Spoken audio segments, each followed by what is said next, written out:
Hello, YouTube. Welcome to my home.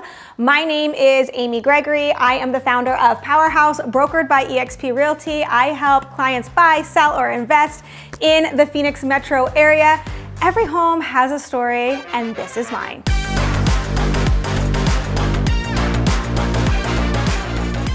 Every home has a story, and today we're going to walk through how we purchased this home, the renovations we've made to make it ours, and how I would take it to market today if I were to sell it tomorrow. So first things first, this is a tract home subdivision. It's gated. There's about 900 houses in this subdivision, and the original owners of this house built it with the builder, put in the whole entire backyard, put in all of this beautiful trim work, all of the shutters, all of the updated light fixtures, and 18 months decided they wanted to move back to their custom neighborhood. When I caught wind of that, the previous homeowner was actually a personal friend of ours, and when I caught wind of that, my ears perked right up and I thought, ding, ding, ding, ding, ding, because it was located on a prime lot. So a couple of things, we bought this off market. It was actually a bidding war, and I was the only licensed agent involved. I don't know that I recommend that for the average consumer, and it was a little bit of a roller coaster ride. But when we walked this house, I will tell you, first things first, I hated the floor plan. I didn't like the floor plan. It didn't really work well for my family. So the question is, why in the world would we have bought it? And why in the world would we have gotten into a bidding war in order to secure it? And here's why. Not only is the neighborhood in a prime location with the schools I wanted for my kids, but also this lot inside the neighborhood is also a prime lot. It's oversized. It's what I call a pie-shaped lot. So a pie-shaped lot, think of it like a slice of pie, and this lot is in a bend in the road, and so it's pie-shaped. That means you have a small front yard and a really big backyard, which I love. One of the really fun things we're seeing buyers do in today's market is we are seeing them come in and buy tract home houses or inside tract home subdivisions, and they will go ahead and put in builder grade everything. And then once the house closes, they will rip it all out and start putting in custom finishes. We're seeing that in this neighborhood by the droves. Oh, there's my timer. I'm supposed to post something to Instagram right now. Sorry. Welcome to my life. Do you have timers for everything in your life? Because I have alarms set for every carpool that I need to drive. So what I was saying is instead of moving, a lot of times people will just gut what they already have. And while I know it sounds incredibly wasteful to build a house with builder grade everything and then rip it all out, legally, the builders have to, like, in order to get that clear to close, they have to have flooring inside the house. And obviously, you have to understand how everyone makes their money. Builders make a great percentage on the markups of flooring, cabinets, and all of those increased finishes. So a lot of times you want to actually run the numbers on what it would cost to do engineered hardwood with the builder and what it would cost to do aftermarket. A lot of times we're finding that it is less expensive after market, and so buyers go ahead and take that option. The other reason buyers tend to do this is that sometimes the builder doesn't have the option that they want. Oh my goodness, Marley, do you just want to be the star of the show? Huh? So a lot of times they will just go and do it aftermarket. Some of the things we're seeing buyers do is I'm actually seeing, I feel like this is a really good kept secret and it almost feels embarrassing to tell people this, but I'm seeing a lot of buyers put in luxury plank vinyl into their really nice homes, which vinyl feels like you kind of want to throw up in your mouth if you say you have vinyl floors until you put a pool in your backyard and you have a million kids.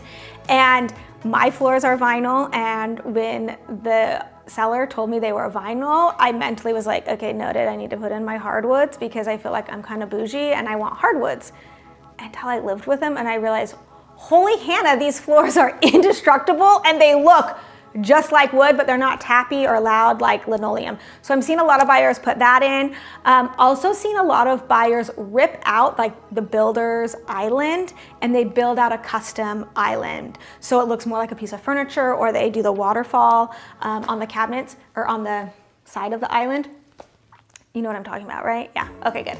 The other thing I'm seeing them do is take out the fridge and put in the big Sub-Zero. So like a builder, when the builder's doing floor plan development, used to work in floor plan development for a builder, but you're kind of doing like a baseline cabinet layout, and there's really a lot you can do with cabinets to make your kitchen more functional. So when you go and walk houses, while the models are beautiful and really well upgraded, sometimes you even want to think outside of the box of that and try and think through like how you're going to use the space and how you need it to function for you, and know that it usually makes sense to go ahead and buy the house as is and then make those changes afterward. The other thing that this home had was phenomenal pool that was already built, and I knew it was a nice pool. I knew it was a nice pool, so we went ahead and locked in on that. This was before the market was going crazy. This was before bidding wars. We've lived here for about 7 years. So it was a little bit of what people would have said risky or a little bit crazy. And now I look back and it's the best decision we ever made. So one of the renovations that we did, we actually, I don't know if you can film this well or not, but this used to be a 2-story ceiling. So this entryway used to go all the way up to the 2nd story, and there used to be a huge chandelier that hung down. It was beautiful. Also, this railing used to go up and it was open all up here. Did my 3-year-old Max, did he climb it and was on the other side of the railing? Yes, he did. And so that was a little alarming, but we ended up, when I was pregnant with my 4th baby, we needed an extra bedroom. And so we ended up filling this in. So we went from being 4-bedroom, 3-bath to 5-bedroom, 3-bath with a loft, which is great for resale value. My husband wasn't totally on board, but I did the math on like square footage of resale value and it worked out. So we built it. That's how we roll. Come on into the kitchen and family room.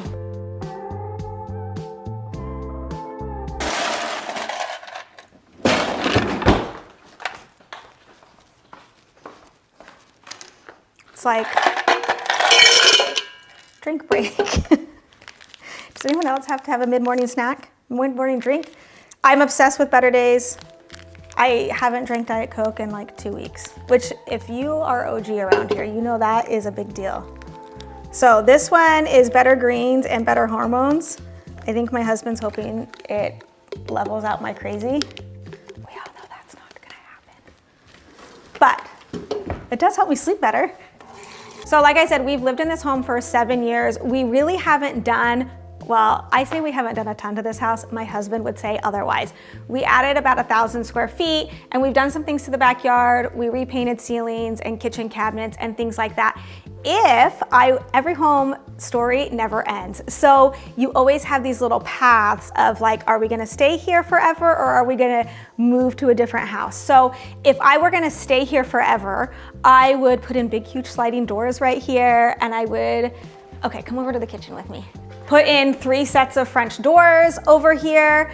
We do so much backyard living that I would expand my space. Since I can't really build on square footage to my house, I would expand my space into the outside. We do a lot of like teenage entertaining in this house, and so that seems to make sense.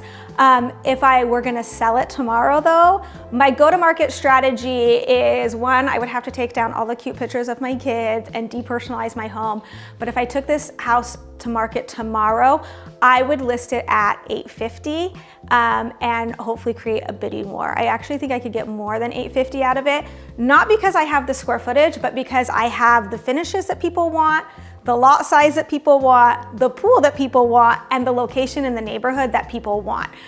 So one of the things that's great about this location is there's no houses behind me. So we get incredible sunsets. It's tucked in the corner of the neighborhood. So that would be my go-to-market pricing right now. If you're looking for a house in Mesa similar to this, there's actually a new subdivision being built right across the street from us. Different builder, Blandford Homes is building it. This is a Taylor Morrison house, but the lot sizes are similar to this and the home square footage is also going to be similar to this. And I would think that it would shape up very similar to this neighborhood. Inside this neighborhood, we fill up 3 school buses to the elementary school, but we also get a lot of retirees that are downsizing into that single level home.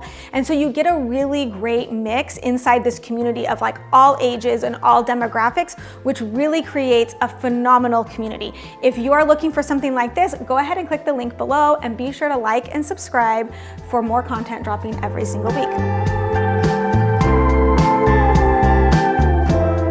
Like honestly, what is with the cat? The cat is gonna now the cat is gonna have to be a character in my Instagram. This damn cat.